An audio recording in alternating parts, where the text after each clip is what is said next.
Todo mundo pensa que ele é um perdedor fraco e patético, porque ele só pode avaliar itens, mas ele é treinado pelo mago mais forte do mundo. O garoto chamado En é um perdedor inútil que serve como carregador de bagagens para dois aventureiros arrogantes, que são um espadachim e uma mulher mago. Eles lutam contra um rato monstro gigante. O garoto fica para trás e espera sua chance. Os aventureiros acabam logo com o rato, e então eles dizem que é sua vez de encontrar algo valioso no cadáver. Eles o tratam como escravo por causa de sua classe baixa, que é avaliador de itens, e ele nem pode reclamar porque sabe que eles estão certos. Nessa história, uma criança recebe uma classe de trabalho da deusa da luz no nascimento, enquanto a deusa das trevas dá ele uma habilidade. A habilidade pode ser desenvolvida após trabalho duro e experiência, mas a classe de trabalho nunca muda. No topo da lista tem a classe rara, como os estrategistas e generais, que apenas algumas pessoas conseguem. Abaixo deles está a classe comum alta, que são adequados para combate, e na base da pirâmide está a classe baixa comum, que é o caso do nosso protagonista. Ele pensou que poderia fazer uma fortuna para si mesmo ao encontrar tesouros durante as aventuras, mas ele é apenas um escravo para dois aventureiros. Agora, ele está avaliando o corpo do rato monstro e descobre que é de classificação F, mas seus dentes são de classificação D. Ele tenta puxá-los para fora, mas ele nem mesmo se move, pois ele não tem força em seus braços. Ele pede ao espadachim Zoid para ajudá-lo com isso, mas o idiota manda ele se virar, dizendo para fazer seu trabalho sozinho. Ele diz que é a missão do garoto procurar objetos de valor no lixo, e se ele não pode nem fazer isso, ele não deveria estar no grupo deles. Ele joga uma pedra na cabeça do rapaz, o que o deixa furioso, mas quando o espadachim o chuta por encará-lo, ele age como um fracote e se desculpa. Ele não tem escolha a não ser despedaçar o cadáver do rato com as próprias mãos, enquanto os dois aventureiros falam sobre sua classe baixa. Eles dizem que a única razão pela qual deixaram ele entrar no grupo é que eles não precisassem carregar cadáveres de monstros para a guilda, para avaliá-los, e ele deveria apenas calar a boca e ser grato por isso. O garoto En sabe que tem que continuar trabalhando como aventureiro para ficar rico, então ele engole seu ódio e também sua frustração. Ele continua seguindo Zoid e também a garota bruxa, até que eles de repente encontram um cadáver de um monstro muito forte, chamado Cão do Inferno. Eles acham que hoje é seu dia de sorte porque as peças da criatura podem ser vendidas por muito valor, e dizem ao garoto para começar a trabalhar imediatamente. O rapaz diz a eles que essa situação parece muito suspeita, porque os cães do inferno nem são encontrados nesse andar, mas eles dizem a ele para parar de pensar em coisas acima de sua classe. Eles o empurram para o cadáver, enquanto ele o desmonta, e eles avistam outro cadáver à distância. E na mesma hora, eles mandam o garoto avaliar e pegar todas as partes valiosas de seu corpo também. No entanto, ele entra em pânico porque, de acordo com o mapa dado a eles pela guilda, esta área não é segura. Ele tenta convencer o espadachim de que ele está recebendo um mau pressentimento sobre todo esse local, mas o idiota arrogante manda ele parar de ser um lixo miserável, se ele quiser manter seu emprego. Ele ameaça demiti-lo sem nenhum pagamento se ele sair agora. O rapaz não tem escolha a não ser segui-lo. Logo, eles alcançam outra parte da masmorra, e cadáveres de cães infernais estão espalhados na frente deles. Zoid e a maga Jolene acham que encontraram um tesouro, mas apenas o garoto En percebe que caíram em uma armadilha. Ele pede que eles pensem um pouco sobre a situação com cuidado, porque se fosse o aventureiro que matou esses cães infernais, eles já teriam levado os materiais valiosos. Mas infelizmente o arrogante espadachim Zoid não consegue entender a lógica, e ele diz ao moleque para calar a boca. O garoto aponta para uma matilha de cães infernais vindo em sua direção, e todos congelam de medo. O garoto En percebe o sangue nas mandíbulas dos cães infernais, e pensa que os cães infernais mortos foram vítimas de uma guerra de gangues. Os dois aventureiros ficam preocupados porque eles não conseguem derrotar um único cão infernal, e eles não conseguem nem mesmo fugir agora. O espadachim Zoid de repente tem uma ideia, e diz a Jolene que eles deveriam usar o moleque como isca. O rapaz entra em pânico ao escutar isso, mas ele não consegue se defender, pois ela ataca ele com um feitiço paralisante, e ele cai no chão, incapaz de se mover. E os dois fogem após provocar bastante os cães infernais para irem para cima do garoto. En está completamente agonizando agora. Seus gritos de sofrimento podem ser ouvidos por centenas de metros de distância, mas quando os cães infernais continuam mordendo ele, toda essa dor acaba trazendo seus sentidos de volta, e ele quebra a paralisia. Ele usa uma pedra para se afastar dos cães infernais, e então joga comida de dentro da sua bolsa para mantê-los ocupados. Ele manca pela masmorra para escapar, porém para piorar ainda mais, Zoid e Jolene bloquearam a saída, mas felizmente tem um outro caminho próximo. No entanto, isso leva ele a um beco sem saída, então ele escuta o som dos cães do inferno vindo em sua direção, e ele percebe que vai morrer de qualquer maneira. Ele xinga e também amaldiçoa seu trabalho inútil, que o fez sofrer a vida toda, e pensa que se não tivesse o sonho de ser um aventureiro, ele teria vivido uma vida longa e comum. Ele percebe que é tarde demais para se arrepender das coisas, e então decide saltar do penhasco, porque isso seria bem menos doloroso do que ser devorado e mastigado pelos cães do inferno. Ele mergulha no penhasco pensando em como viveu e morreu como um fracassado, e depois de cair por um longo tempo, ele finalmente atinge o chão. Ele está mortalmente ferido, mas ainda não está completamente morto, e então de repente, uma linda garota em um vestido branco aparece bem diante dele. Ela fica desaparecendo e aparecendo enquanto caminha em direção a ele, e então beija sua testa. O garoto En contempla sua beleza antes de cair inconsciente, e quando ele abre os olhos novamente, a garota não está lá. Entretanto, todos os seus ferimentos foram milagrosamente curados, e ele descobre que esta é uma pequena piscina na base de uma árvore gigante. Ele tenta analisar a água para ver se pode bebê-la, e ele fica de boca aberta quando descobre que essa água é Rank S. Gotas da árvore do mundo podem curar instantaneamente qualquer ferimento ou doença grave. Ele então avalia a árvore gigante e descobre que a árvore do mundo mundo produz uma quantidade infinita de energia de mana. En fica surpreso ao saber disso porque a única árvore do mundo conhecida pelos humanos murchou e desapareceu há muito tempo. A árvore do mundo era a única fonte de magia para todas as pessoas, mas mesmo após ela desaparecer, eles ainda podiam utilizar mana. Isso fez os estudiosos acreditarem que havia outras árvores do mundo, e eles tentaram sem parar encontrá-las, mas ninguém obteve sucesso. En não consegue acreditar que a árvore do mundo estava escondida em uma parte tão profunda da masmorra. Ele percebe que essa árvore salvou sua vida, e ele acaricia ela gentilmente. Enquanto agradece, ele acaba escutando um gemido suave, mas não há ninguém perto. Então ele pensa que era apenas sua mente pregando peças nele. Ele então decide arriscar e explorar a masmorra para que ele possa encontrar uma maneira de chegar à superfície. Ele se vira para a árvore e agradece mais uma vez antes de ir embora. E a garota de antes tenta responder a ele, mas as suas palavras não saem de sua boca. Ele entra na masmorra pensando que esse lugar deve ser realmente muito difícil de atravessar, porque nem mesmo a guilda conseguiu chegar tão fundo. E ele continua avançando porque não tem outra escolha. Depois de muito tempo, ele não encontra nenhum monstro e decide baixar a guarda. Então, de repente, um ataque rápido corta sua orelha. Mas antes que ele possa fazer qualquer coisa, outro ataque rápido corta seus dedos. E então ele encontra um monstro Rank S na frente dele, que não tem muito poder de ataque, mas sua velocidade é extraordinária. O monstro nem dá a ele chance de fugir, pois consegue lançar golpes muito rápidos. Ele tenta rastejar até a árvore, mas o monstro quase o dilacera. Mas então ele olha para trás para ver o que está acontecendo, e vê que o maior monstro de todos está aqui para despedaçar a criatura pequena. O enfurecido urso preto mata o monstro, e então corta o rosto de En, cegando ele parcialmente. Ele grita de dor e então o urso se agarra nele, apertando o garoto para quebrar seus ossos. Mais uma vez ele tem certeza de que esse é o fim para ele, mas de repente alguém ataca o urso, e o mata com um golpe só. Ele consegue ver com a visão embaçada que uma pessoa ajudou ele, e ouve ela falar sobre como ela veio ajudá-lo apenas porque alguém especial pediu para ela. Ele perde a consciência após isso, e quando ele acorda, ele está na base da árvore do mundo de novo, completamente curado e com seu olho ferido substituído. De repente ele vê a garota de branco na frente dele, sorrindo para ele, enquanto segura uma xícara de chá. O garoto na mesma hora fica apaixonado por sua beleza. Ele não consegue parar de olhar para a garota, mas então uma garotinha aparece ao lado dele, e manda ele parar de ter pensamentos nojentos com sua filha. Ele nem entende o que está acontecendo, e porque essa garotinha arrogante está chamando a outra moça de sua filha. A garotinha manda ele parar de ser mal educado com sua filha, e beber o chá que ela preparou especialmente para ele. Mas a garota praticamente enfia o chá na garganta dele, e ele descobre que é realmente delicioso. Ele então descobre que a pequena garota é Úrsula, a guardiã da árvore do mundo, e a linda garota é chamada de Yuri. Úrsula conta que se incomoda bastante em salvar uma forma de vida inferior como humano, mas só fez isso porque Yuri implorou a ela. Ela foi até o calabouço e salvou o rapaz do urso gigante. O garoto En ainda está preso na parte sobre Úrsula ser a guardiã da árvore do mundo, e ela explica que existem 9 delas. Cada árvore tem um guardião que cuida delas e as protege dos perigos. Ela então conta que Yuri não é humana, mas o espírito da própria árvore do mundo, e já que Úrsula cuidou dela desde o começo, Yuri a considera como sua mãe. Nosso rapaz conta que Yuri é realmente muito bonita, e Úrsula não está nada feliz que ele esteja dando em cima de sua filha. Ela ameaça arrancar seu olho que ela trabalhou muito duro para ajustar, e isso lembra ele que ele foi ferido e cego pelo monstro. Úrsula diz a ele que as gotas da árvore do mundo curaram ele, mas elas não conseguiram consertar seu olho destruído. No entanto, Yuri estava querendo que ele pudesse ver novamente e se tornar ainda mais forte. Então Úrsula criou um olho especial para ele, usando as partes da própria árvore do mundo. E isso deixa o rapaz chocado. Ao escutar isso, ele pergunta a Yuri por que ela se esforçou tanto por ele. Ela conta que é porque ele foi gentil, o suficiente para agradecê-la, enquanto falava sozinho com a árvore. Úrsula diz que antes, outros aventureiros caíram aqui, e embora Yuri tenha curado todos eles, nenhum deles agradeceu ela. E pior ainda, muitos deles rasgaram seus galhos depois de descobrirem que ela era a árvore do mundo. É por isso que ela considera o mínimo de gentileza que ele deu a ela como grande feito, e agradece ela por salvar sua vida 2 vezes. Yuri começa a ficar curada e Úrsula interrompe um momento deles e diz ao moleque que saia da casa delas agora. Mas Yuri conta que ele vai estar em sério perigo se ele for assim, e ela pede a Úrsula para ajudá-lo, e até começa a chorar. Úrsula não consegue dizer não a ela, e então decide treinar o rapaz até que ele fique forte o suficiente para deixar a masmorra sozinho. Úrsula imediatamente o leva para a masmorra, e o garoto começa a pensar que ele pode não sobreviver a esse treinamento. Ela o leva para um corredor escuro e diz a ele para olhar para frente, e En diz que esse lugar está muito escuro. Úrsula conta para ele que seu olho esquerdo tem o poder da árvore do mundo, e se ele apenas se concentrar, ele vai poder encontrar sua nova habilidade. Ele se concentra em seu olho esquerdo enquanto pensa na garota Yuri, e então de repente ele é capaz de ver tudo, tão claro quanto o dia, em meio à escuridão. Úrsula fica satisfeita com isso e então joga uma pedra em um monstro ocular que estava dormindo. O monstro acorda e começa a atacar pela sala inteira. Úrsula diz a ele que sua primeira lição é desviar de todos os ataques do monstro, usando sua habilidade de avaliação. En diz a ela que sua habilidade de avaliação não funciona desse jeito, mas Úrsula está farta desse idiota, que desiste antes mesmo de tentar. Ela diz a ele que seu espírito pode usar a habilidade de avaliação de forma diferente. Ele tenta sua nova habilidade na criatura e descobre que vai ser atacado pela direita. Ele fica todo feliz por ter conseguido ler o movimento da criatura, mas isso não ajuda porque o monstro ainda alcança sua orelha e consegue cortá-la. A garota imediatamente coloca uma barreira ao redor deles e então recupera a orelha dele com gotas da árvore do mundo, dizendo a ele que vai curá-lo, não importa o quão machucado ele fique, o que significa que ele não vai deixar o treinamento incompleto. Ela remove a barreira e o monstro morcego de um olho só ataca ataca novamente. En descobre que ele vai atacar sua perna esquerda, e então usa sua habilidade de avaliação novamente para descobrir o momento exato. Graças a isso, ele desvia do ataque. Mas enquanto ele fala toda animada a Úrsula sobre isso, o monstro ataca ele por trás, e ela diz a ele para parar de ficar se achando, só porque conseguiu uma vez. Ele percebe que ela está certa e ele treina para desviar do ataque do monstro por uma semana inteira. E agora, ele pode analisar a localização e o momento do ataque, ao mesmo tempo em que ele é capaz de desviar de todos os ataques. Mas toda vez ele fica se achando. O monstro pega ele desprevenido e o ataca. Úrsula fica curando ele como sempre, e então diz que ele passou no primeiro treinamento, e agora é hora da parte 2. Ela diz a ele que ele precisa derrotar o morcego ocular. O garoto En diz que sua classe não é adequada para combate. Úrsula diz a ele para parar de ser um chorão e entrega um galho da árvore do mundo, para que ele pudesse usá-lo como arma. Ela diz para usá-lo bem e derrotar o inimigo com ele. En aceita o desafio pensando que, como ele pode prever o movimento do monstro agora, ele pode facilmente derrubá-lo. No entanto, ele descobre que seus golpes não são rápidos o suficiente para atingir o monstro morcego. Ele pede à garota algumas dicas, e ela diz a ele para descobrir usando o olho espiritual. Ele decide se concentrar totalmente na trajetória do monstro e, de repente, ele é capaz de usar uma versão avançada de sua habilidade de avaliação. Quando ele usa, ele pode ver a trajetória do monstro em câmera lenta. Ele usa essa chance para acertar um contra-ataque, e com apenas um único golpe, ele esmaga o monstro no chão, e fica surpreso com quão forte ele está agora. Mas a garota então dá uma bronca nele para parar de ser tão confiante com apenas isso. Ela conta que sua próxima tarefa é derrotar todos os morcegos oculares nesse andar. En consegue fazer isso mais cedo do que Úrsula esperava. Ela diz que é hora de sua próxima lição, que é sobre avaliar as habilidades do monstro de globo ocular e torná-las suas. Ele diz que isso nem é possível, mas Úrsula diz a ele que é impossível para humanos, mas com o olho espiritual ele pode fazer isso. O garoto decide tentar e depois de encarar o monstro por um tempo, ele de repente obtém sua habilidade de super aceleração. Sua cabeça parece que vai explodir por causa de todas as novas informações, e então Úrsula diz a ele para tentar usar a habilidade. Ele se agacha no chão e então corre extremamente rápido, mas seus músculos se rasgam, pois eles não foram feitos para lidar com isso. Ele cai no chão e Úrsula cura ele com as gotas da árvore do mundo. Ela diz a ele para continuar correndo até cair, e ela vai curá-lo. Seus músculos ficarão mais fortes a cada vez, e ao fazer isso centenas de vezes, ele terá um corpo que pode suportar qualquer coisa. Depois de alguns dias, seu corpo se torna muito mais forte, e para sua próxima lição, Úrsula diz a ele que o deixará avaliar suas habilidades, embora ela não queira fazer isso. O garoto então pergunta sobre sua habilidade, e do nada Úrsula atinge ele com uma bola de fogo, sem nem sequer avisar. Ela diz que a habilidade que ela está ensinando a ele é de lançar magia sem recitar feitiços, e diz a ele para avaliar sua habilidade no curto espaço de tempo. Ele tenta fazer isso, mas não consegue e fica todo torrado. Então Úrsula apenas o cura e então atira nele novamente. Depois de um tempo, ele aprende a lançar bolas de fogo sem recitar feitiços, mas ele desmaia rapidamente porque não tem mana suficiente. Felizmente, a árvore do mundo da garota Yuri reabastece sua mana muito rápido e até aumenta sua capacidade máxima de mana. O rapaz continua em seu treinamento por cerca de um mês, e agora ele é capaz de lançar centenas de bolas de fogo de uma vez e também usar magia intermediária. Úrsula conta que ele está finalmente forte o suficiente para explorar esse lugar sozinho, mas antes disso, ela está querendo realizar um teste final. Ela leva ele para lutar contra o urso da morte. En fica nervoso por causa de seu trauma no passado. Úrsula diz a ele para ser mais confiante, pois ele treinou muito duro para se tornar mais forte, e então empurra ele na frente do urso e atira com bolas de fogo, mas nenhum de seus ataques acerta. Felizmente, a fumaça acaba agindo como uma distração e ele usa a habilidade de super velocidade para chegar atrás do urso. Ele tenta atacá-lo e usa a habilidade de super avaliação para ver as coisas em câmera lenta, e então atira um poderoso feitiço de vento no urso, e em seguida atira bolas de fogo no monstro sem parar, acertando alguns e errando outros, mas no final ele consegue derrubar o monstro de classificação S, assim começando a sua missão em busca de vingança na superfície.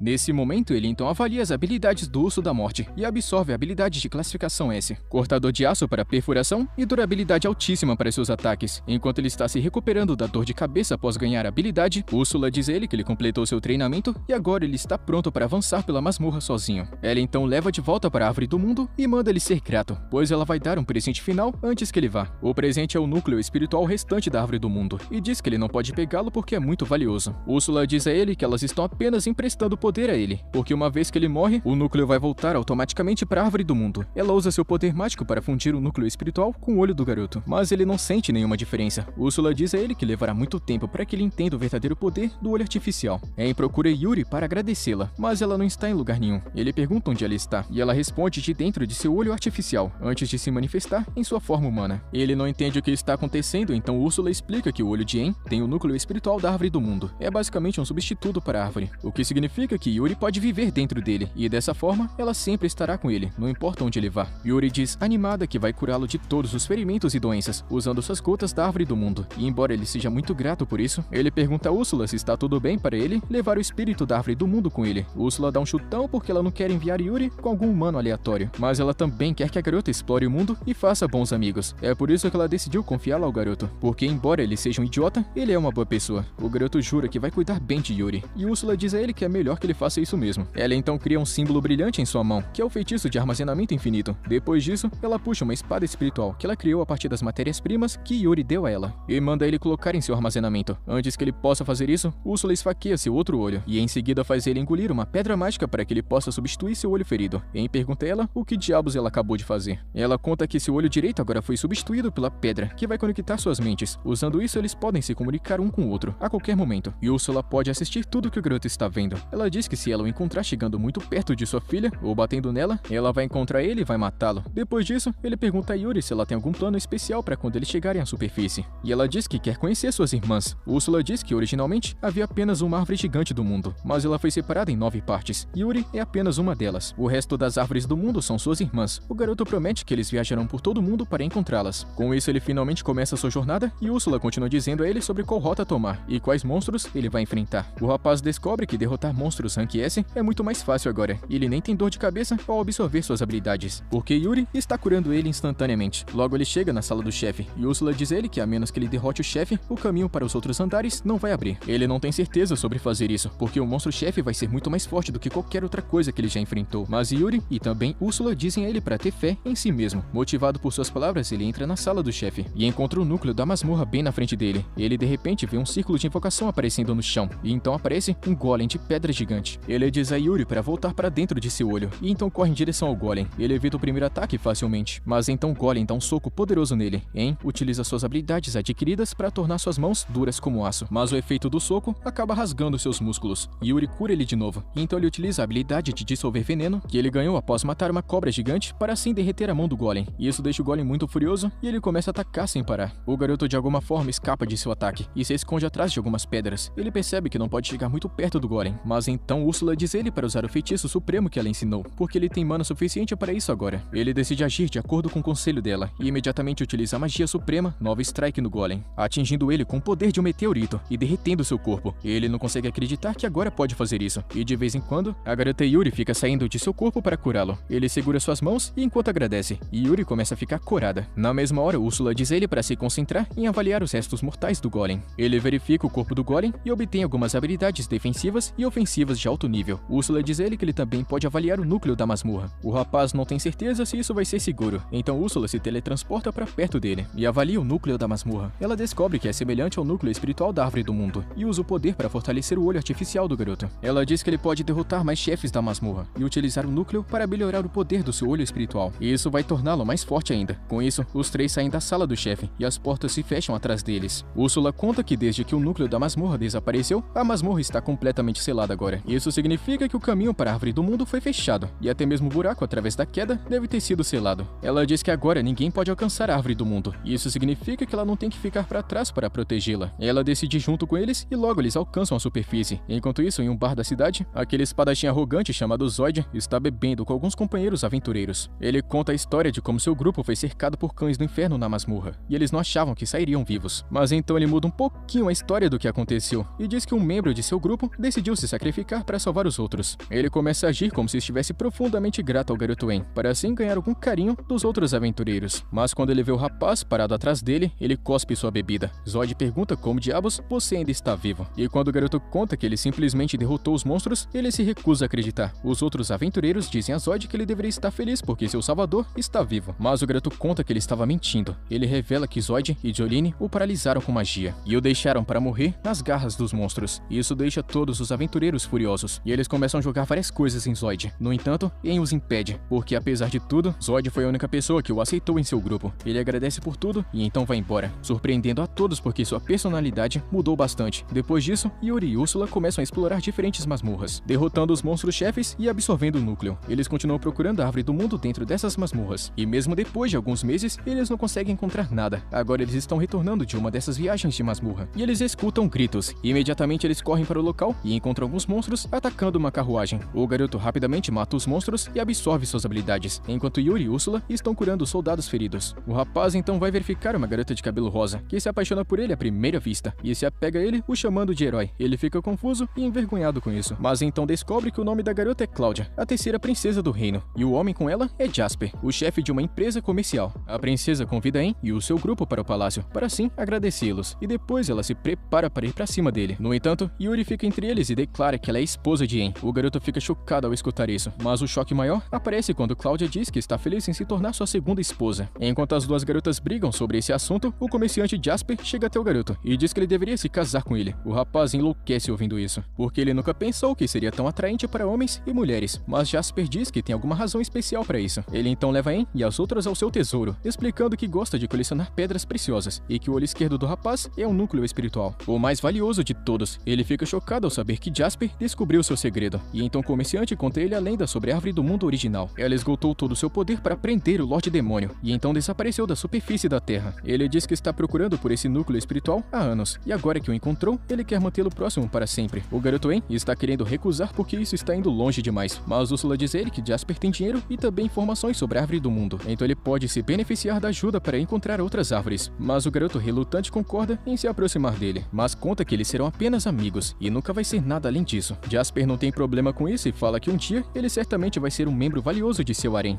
A cena então muda, mostrando o grupo indo até uma masmorra secreta que o comerciante Jasper havia falado, na esperança de acharem as irmãs de Yuri. O protagonista Anne entra na masmorra sozinho e logo se depara com um beco sem saída. Úrsula diz que tem um feitiço de teletransporte na parede e que ele pode ativá-lo com um toque. Assim que o garoto Anne toca o feitiço de teletransporte, ele se encontra em uma enorme floresta. Ele se assusta ao ver uma gigantesca floresta dentro de uma simples masmorra, e Úrsula diz que parece que uma ilusão poderosa mudou tudo. E dando uma olhada na aparência da masmorra, Yuri está pensando que a única coisa poderosa o bastante para criar uma ilusão dessa escala seria uma árvore do mundo. E quando eles escutam uma voz vinda do nada, Yuri reconhece a voz como sendo a da sua pequena irmã chamada Pina, que sai do olho de Anne para falar com ela. A garota de cabelo rosinha fala que está feliz em ver a sua irmã novamente e pede que a encontrem no final da masmorra. O garoto diz que Yuri veio até esse local para encontrá-la e que ela deveria usar magia de teleporte para vir até eles. Mas então Pina responde que não pode usar magia de teleporte, então eles terão que atravessar a floresta. E Yuri está prontinha para isso. Mas a baixinha de cabelo rosa fala que ela deveria simplesmente relaxar e deixar o seu namoradinho fazer o trabalho pesado. E Yuri começa a ficar toda vermelha ao escutar isso. Pina também recomenda que ela volte para dentro do olho do seu namoradinho, porque a floresta pode ser perigosa e ele vai atravessar mais rápido sozinho. A baixinha de cabelo rosa então fica zombando da cara do protagonista, dizendo que colocou centenas de armadilhas perigosas por toda a floresta, além de monstros ferozes, e que nenhum humano jamais conseguiu atravessar sua floresta. O rapaz conta que eles vão ver se isso é verdade mesmo, e segue em frente, com Úrsula analisando a situação com o olho direito. Ele consegue informações preciosas sobre as armadilhas e como evitá-las, e faz uma corrida contra o tempo pela floresta, deixando a pirralha de cabelo rosa frustrada, porque ele está superando com muita facilidade as armadilhas. Ela diz a ele para pelo menos fingir que está com dificuldades, pois ela trabalhou bastante para fazer aquelas armadilhas. Yuri então conta que Pina sempre gostou de criar coisas malucas e fazer os outros de idiotas, e o garoto então responde que essa loucura alguma hora vai matar alguém. Mas então Pina interrompe falando que não é uma assassina e que sempre manda as pessoas para fora antes que elas corram perigo. E ela então diz que monstros mais poderosos virão em seguida e diz que é melhor que ele desista agora. Mas o garoto diz que não vai parar por nada. Nesse instante, o monstro planta de Rank S aparece bem diante dele e ataca ele com um pó de sono. Mas o nosso rapaz possui resistência a todas as habilidades e nem sequer sente vontade de dormir. Isso deixa a pirralha de rosa toda frustrada, e então ele invoca sua espada e mata a criatura planta com um único golpe. Em seguida, ele o avalia para obter suas habilidades e descobre que utilizando a habilidade única do monstro planta, ele pode criar sementes de todos os tipos de plantas. O rapaz está pensando para que essa habilidade pode ser útil, quando de repente algo atinge ele na cabeça. Ele se pergunta o que está acontecendo e por que ele não consegue localizar o inimigo. Úrsula diz que eles estão usando a habilidade de furtividade. No entanto, Pina fica chocada porque ele ainda está de pé, apesar de ter levado simplesmente um tiro na cabeça. Ele então diz que possui uma outra habilidade chamada anulação de ataque surpresa, então não vai sofrer nenhum dano desses ataques, o que deixa deixa a pirralha de rosa ainda mais irritada. E para piorar a situação da autoestima dela, Úrsula consegue localizar os inimigos que atacam, e ele utiliza magia gravitacional para esmagá-los até a morte. As criaturas formigas então se tornam visíveis após morrerem, e ele usa habilidades de avaliação para copiar a furtividade delas, além de sua força absurda de pulo. A pirralha de rosa então começa a chorar porque simplesmente nada funciona contra ele, mas ela recupera a confiança ao enviar 2 monstros de nível S para atacá-lo ao mesmo tempo. Mas ele usa sua super velocidade para matá-los com um único golpe, e quando Pina descobre que ele é apenas um avaliador, apesar de ser tão forte, ela desiste, falando que esse moleque é muito apelão.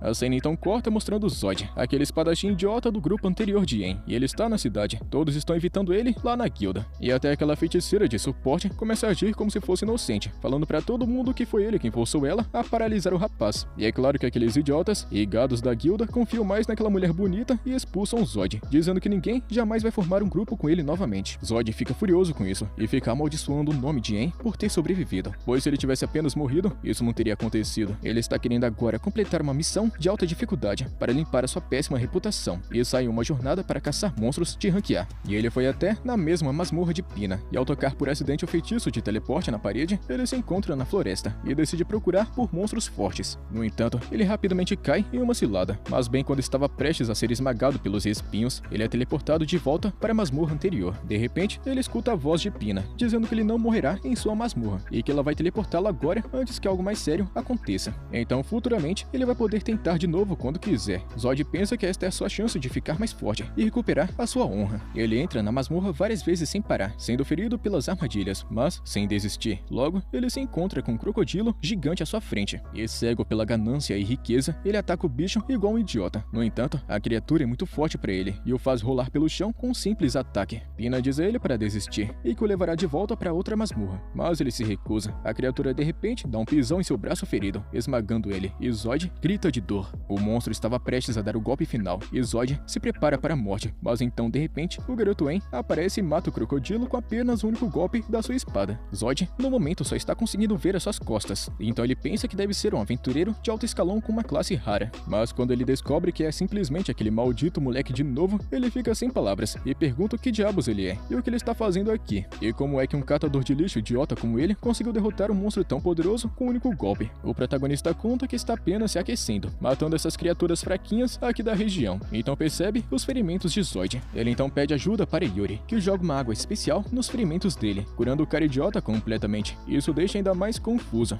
mas antes que ele consiga fazer qualquer pergunta, o garoto coloca ele para dormir utilizando magia e diz a Pina para mandá-lo embora. Depois disso, ele continua sua corrida contra o tempo e chega à sala do chefão. Pina diz a ele que está esperando depois da sala do chefe, e ele fica preocupado que se derrotar o chefe, o caminho para a árvore do mundo ainda ficará bloqueado. Úrsula diz a ele que isso não vai acontecer enquanto o núcleo da masmorra estiver intacto. Ele entra e descobre que tem uma floresta dentro da sala do chefe. De repente, o chão começa a tremer e ele rapidamente decide voar para ver uma tartaruga gigante saindo do solo. Ele se assusta ao ver essa criatura imensa, mas então Úrsula manda ele parar de ser medroso, e ele então ataca a tartaruga com bolas de fogo. Mas elas não estão causando nenhum dano. Então, a tartaruga dispara um poderoso jato de água nele, e ele utiliza a super avaliação para desacelerar o tempo. E em seguida, utiliza sua habilidade especial para devolver o ataque para a tartaruga. Mas acontece que o próprio ataque dela não pode machucá-la. Porém, o garoto foi esperto e percebeu esse truque, e se coloca na frente da criatura-chefe, ficando de propósito debaixo de seus pés, enquanto ela pisa forte. No entanto, o ataque nem sequer tocou o garoto. Ele agora tem certeza de que a tartaruga gigante é apenas uma ilusão, e ele usa uma habilidade para desativar essa ilusão, e descobre que o monstro chefão era na verdade uma pequena e fofinha tartaruga, com uma cobra. Úrsula elogia o rapaz por ter descoberto tudo isso sozinho, já que nem ela tinha percebido essa ilusão poderosa. Ele então pega a tortuguita e avalia, descobrindo que é o filhote de uma das 4 bestas míticas da criação. E falando de dentro da cabeça dele, Úrsula diz que está surpresa ao ver essa criatura, pois as 4 bestas míticas estão quase no mesmo nível da árvore do mundo original. E depois disso, ele fala com Pina e pergunta se ele realmente vai precisar matar a tartaruguinha para finalizar o desafio. Afinal de contas, ele já venceu. E ela responde que sim, pois ele é o chefão. Mas então o garoto e a tortuguita fazem aquela carinha de cachorrinhos fofos, e ela então muda de ideia e permite que o garoto venha até ela. E então em seguida, as 2 irmãs têm um reencontro emocionante após vários anos. Pina então rapidamente vai ao que interessa e pergunta para Yuri se ela também pode ir com ela, pois ela está entediada de ficar tanto tempo aqui nessa maldita masmorra, e o garoto não tá vendo nenhum problema nisso, já que isso significa mais uma bela garota em seu grupo, e também mais poder para seu olho esquerdo. Então, já que ele não é besta, concordou. Depois disso, a tartaruguinha desce do ombro de de En e se transforma em uma garota. Ela se apresenta como Kurohime, a guardiã de Pina,